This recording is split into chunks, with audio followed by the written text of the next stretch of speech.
Hi dears, എന്തൊക്കെ എല്ലാവരുടെയും വിശേഷം? എല്ലാവരും സുഖമായിരിക്കുന്നോ? അപ്പോൾ മുത്തുമണികളെ, ഞാനിന്ന് ഷെയർ ചെയ്യുന്നത് ഒരു അടിപൊളി കിഡ്ലൻ ടേസ്റ്റിലുള്ള ഒരു സ്നാക്ക് റെസിപ്പിയാണ്. നമുക്ക് നോമ്പ് തുറക്കുന്ന സമയത്തൊക്കെ തയ്യാറാക്കാൻ പറ്റിയിട്ടുള്ള ഒരു അടിപൊളി റെസിപ്പിയാണ് കേട്ടോ. ബ്രെഡും കുറച്ച് ചിക്കനൊക്കെ ഉണ്ടെങ്കിൽ ചെയ്തെടുക്കാൻ പറ്റിയിട്ടുള്ള നല്ലൊരു റെസിപ്പിയാണ്. നല്ല ടേസ്റ്റി ആയിട്ടുള്ള റെസിപ്പിയും കൂടിയാണ്. എളുപ്പമാണ് ചെയ്തെടുക്കാൻ കേട്ടോ. അപ്പോൾ നമുക്കിത് എങ്ങനെ ഉണ്ടാക്കുന്നതെന്ന് നോക്കിയാലോ?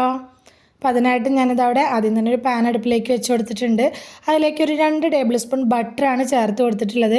അപ്പോൾ ബട്ടറിൽ ചെയ്യുന്നത് തന്നെ ആയിരിക്കും കൂടുതൽ ടേസ്റ്റ് കേട്ടോ. ബട്ടർ ഇല്ലാത്തവർ സൺഫ്ലവർ ഓയിൽ ഉപയോഗിക്കുക, പക്ഷേ ബട്ടറിൽ ചെയ്തെടുക്കുന്നതിന് വേറെ തന്നെ ഒരു ടേസ്റ്റാണ്. ബട്ടർ ഒന്നങ്ങ് മെൽറ്റായി വന്ന സമയത്ത് ഞാൻ കുറച്ച് ചിക്കൻ പീസസിലേക്ക് ചേർത്ത് കൊടുത്തിട്ടുണ്ട്. അപ്പോൾ കുനുകുനാന്ന് കട്ട് ചെയ്തിട്ടുള്ള ചിക്കൻ പീസസാണ് ചേർത്തിട്ടുള്ളത്. ഇതിന് പ്രത്യേകിച്ച് അളവൊന്നുമില്ല, നമുക്ക് എത്രത്തോളം വേണം നോക്കിയിട്ട് അതിനനുസരിച്ച് എടുക്കുക കേട്ടോ.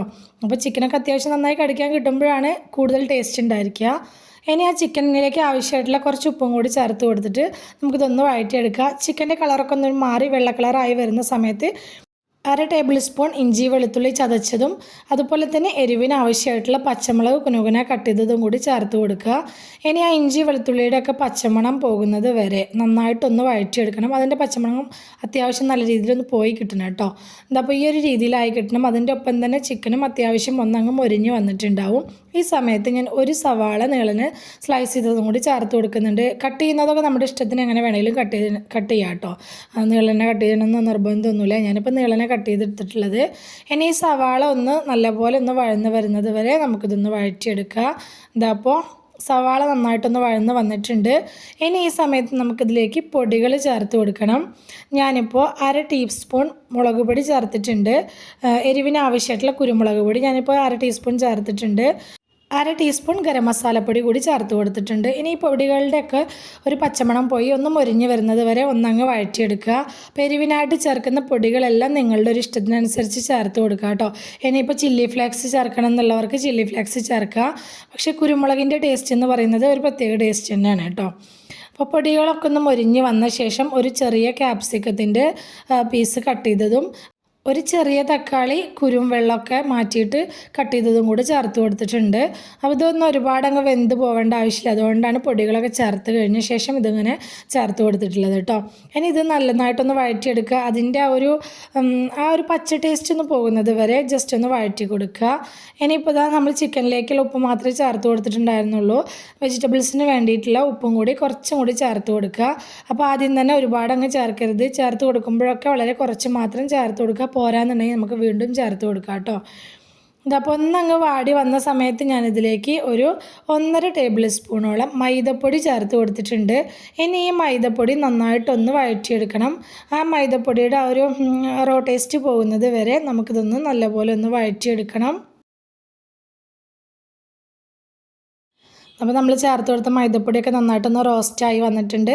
ഈ സമയത്ത് നമുക്കിതിലേക്ക് കുറച്ച് പാല് ചേർത്ത് കൊടുക്കുക. അപ്പോൾ പാല് ചേർത്ത് കൊടുക്കുന്ന സമയത്ത് കുറേശ്ശെ ഒഴിച്ചിട്ട് വേണം ചേർത്ത് കൊടുക്കാനായിട്ട്. അപ്പോൾ ഞാൻ ആദ്യം കുറച്ച് പാൽ ഒഴിച്ച് കൊടുത്തിട്ടുണ്ട്.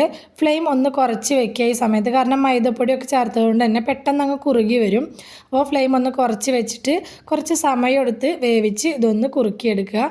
വല്ലാതെ അങ്ങ് കുറുകി പോയി പെട്ടെന്ന് അങ്ങ് തിക്കായി പോയി എന്ന് തോന്നുകയാണെങ്കിൽ കുറച്ച് പാലും കൂടി ചേർത്ത് കൊടുത്താൽ മതി. ഞാൻ പറഞ്ഞ പോലെ ഫ്ലെയിം അങ്ങ് കൂട്ടി വെച്ചിട്ട് പെട്ടെന്ന് അങ്ങോട്ട് കുറുക്കിയെടുക്കരുത്.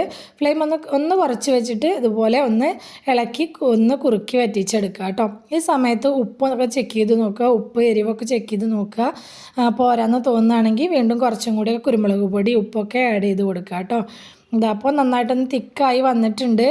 ഈ സമയത്ത് ഞാൻ ഇതിലേക്ക് കുറച്ച് ഒറിഗാനോ കൂടി ചേർത്ത് കൊടുക്കുന്നുണ്ട്. നല്ല ടേസ്റ്റാണ് കേട്ടോ ഒറിഗാനോ ചേർത്ത് കൊടുക്കുന്ന സമയത്ത്. അപ്പോൾ കയ്യിലുള്ളവർ ഒറിഗാനോ ചേർത്ത് കൊടുക്കുക. അതുപോലെ തന്നെ ചീസ് കയ്യിലുള്ളവർ ഏതെങ്കിലും ഒരു ചീസും കൂടി ചേർത്ത് കൊടുത്താൽ നല്ല ടേസ്റ്റ് ആയിരിക്കും കേട്ടോ ഈ ഫില്ലിങ്ങിന്.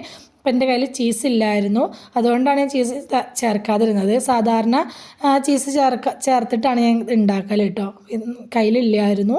അപ്പോൾ ഫ്ലെയിം ഓഫാക്കി കൊടുത്ത ശേഷം ഇതിലേക്ക് ഒരു ചെറിയ ചെറുനാരങ്ങയുടെ അരമുറി ചെറുനാരങ്ങ നീര് ചേർത്തിട്ടുണ്ട്. ഒരു പിടി മല്ലിയില കൂടി ചേർത്ത് കൊടുത്തിട്ടുണ്ട്. ഇനി നന്നായിട്ടൊന്ന് മിക്സാക്കി എടുക്കുക. മല്ലിയിലയൊക്കെ സ്കിപ്പ് ചെയ്യാതെ ചേർക്കണം കേട്ടോ. അപ്പോഴാണ് നല്ല ടേസ്റ്റ് ഉണ്ടാവുക ഈ ഫില്ലിങ്ങിന്. നല്ലപോലെ ഒന്ന് മിക്സാക്കി എടുത്ത് നമ്മുടെ ഫില്ലിങ് ഇവിടെ റെഡി ആയി കേട്ടോ. ഇനി വേണ്ടത് കുറച്ച് ബ്രെഡാണ്. നല്ല സോഫ്റ്റ് ആയിട്ടുള്ള ബ്രെഡാണെങ്കിൽ അങ്ങനെ തന്നെ എടുക്കുക, അല്ല ഇത്തിരി ഹാർഡായിട്ടുള്ള ബ്രെഡാണെങ്കിൽ ഒന്ന് ആവിയായിട്ട് എടുക്കുക കേട്ടോ. ഞാനിപ്പോൾ ഒന്ന് ആവിയായിട്ട് എടുത്തതാണ്. ആ ബ്രെഡ് ഇതുപോലെ ഒന്ന് പരത്തിയെടുക്കുന്നുണ്ട്. അപ്പോൾ ബ്രെഡിന് കുറച്ച് വലിപ്പം കിട്ടാനും വേണ്ടിയിട്ടാണ് കേട്ടോ. അപ്പോൾ ബ്രെഡൊന്ന് തിന്നായി കിട്ടുകയും ചെയ്യും, അതിന് വേണ്ടിയിട്ടാണ്. ഇതുപോലെ എല്ലാ ബ്രെഡും ഇതുപോലെ എടുത്ത് വെച്ചിട്ടുള്ള എല്ലാ ബ്രെഡും ഇതുപോലെ പരത്തിയെടുക്കുക. അപ്പോൾ അത്യാവശ്യം നല്ല സോഫ്റ്റ് ആയിട്ടുള്ള ബ്രെഡ് തന്നെ എടുക്കാനായിട്ട് ശ്രദ്ധിക്കുക കേട്ടോ, എന്നാലാണ് പരത്തിയെടുക്കുന്ന സമയത്ത് പൊട്ടിപ്പോവാതിരിക്കുള്ളൂ. പരത്തിയെടുക്കൽ കഴിഞ്ഞാൽ ഇതുപോലെ ഓരോ ബ്രെഡിലും കൊള്ളാവുന്ന അത്ര ഫില്ലിങ് വെച്ച് കൊടുക്കുക. അത്യാവശ്യം ഫില്ലിങ് വെക്കും വേണം, ഓവറായി പോവുകയും ചെയ്യരുത്. ശേഷം മറ്റേ ബ്രെഡ് എടുത്ത് വെച്ച് അതിൻ്റെ മുകളിൽ എടുത്ത് വെച്ചിട്ട് ഇതുപോലെ ഒരു പ്ലാസ്റ്റിക്കിൻ്റെ ഡപ്പയോ അല്ലെങ്കിൽ കുക്കിംഗ് കട്ടറോ എന്താണ് ഇതുപോലെ കട്ട് ചെയ്തെടുക്കാൻ പറ്റിയിട്ടുള്ള അത് കയ്യിലുള്ളതെന്ന് വെച്ചാൽ അത് വെച്ചിട്ട് ഇതുപോലെ കട്ട് ചെയ്തെടുത്താൽ നമുക്കിതുപോലെ റൗണ്ട് ഷേപ്പിലായിട്ട് കിട്ടും കേട്ടോ. അതിൻ്റെ അരികുവശം ഒന്നും ഒട്ടിയിട്ടില്ല, അതൊന്ന് പ്രസ് ചെയ്ത് കൊടുത്തിട്ടുണ്ടെങ്കിൽ അതങ്ങ് പെട്ടെന്ന് ഒട്ടി കിട്ടുകയും ചെയ്യും. അതിൻ്റെ ബാക്കി വരുന്ന പോർഷൻ കൊണ്ട് നമുക്ക് ബ്രെഡ് ക്രംസ് ഉണ്ടാക്കിയെടുക്കാം കേട്ടോ, അത് കളയേണ്ട ആവശ്യമില്ല.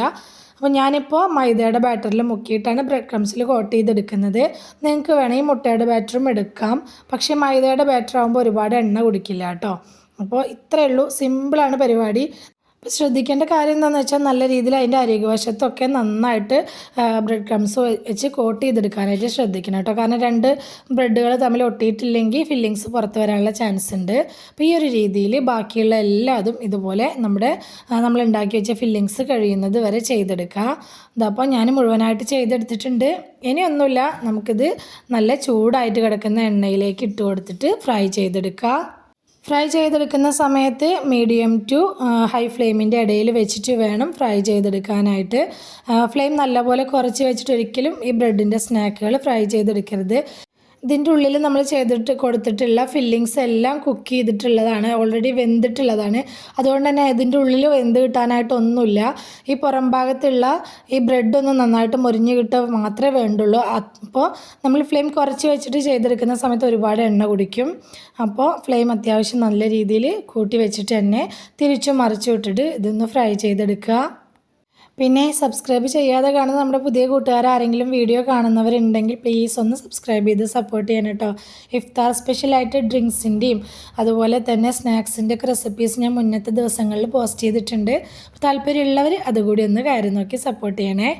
ഇതപ്പോൾ ഞാൻ ആദ്യത്തെ ട്രിപ്പ് ഇട്ട് കൊടുത്ത എടുക്കൽ കഴിഞ്ഞ ശേഷം രണ്ടാമത്തെ ട്രിപ്പും കൂടി ഇട്ട് കൊടുത്തിട്ടുണ്ട്.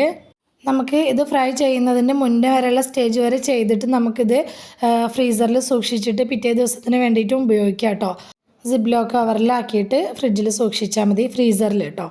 ഇതപ്പോൾ ഞാൻ മുഴുവനായിട്ട് തന്നെ നമ്മുടെ സ്നാക്ക് ഇവിടെ ഫ്രൈ ചെയ്ത് കോരിയിട്ടുണ്ട്.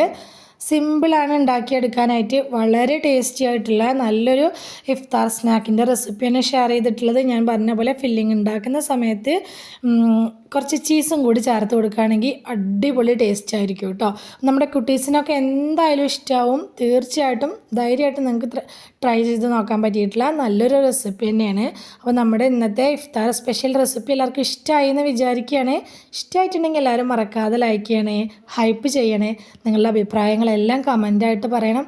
റെസിപ്പി ഇഷ്ടമായിട്ടുണ്ടെങ്കിൽ അത് നിങ്ങൾക്ക് ഉപകാരപ്പെട്ടു എന്ന് തോന്നുന്നുണ്ടെങ്കിൽ നിങ്ങളുടെ ഫ്രണ്ട്സിനോ ഫാമിലിക്കോ ഒക്കെ ഒന്ന് ഷെയർ ചെയ്ത് കൊടുക്കുക കൂടി വേണേ. ഇതുവരെ കൂടെ ഒന്ന് സപ്പോർട്ട് ചെയ്തിട്ടുള്ള എൻ്റെ എല്ലാ മുത്തുമണികൾക്കും ഒരുപാട് നന്ദി. എന്നാൽ ശരി, സിമ്പിൾ ആൻഡ് ടേസ്റ്റി റെസിപ്പിയുമായി ഞാൻ വീണ്ടും വരാം. ബൈ.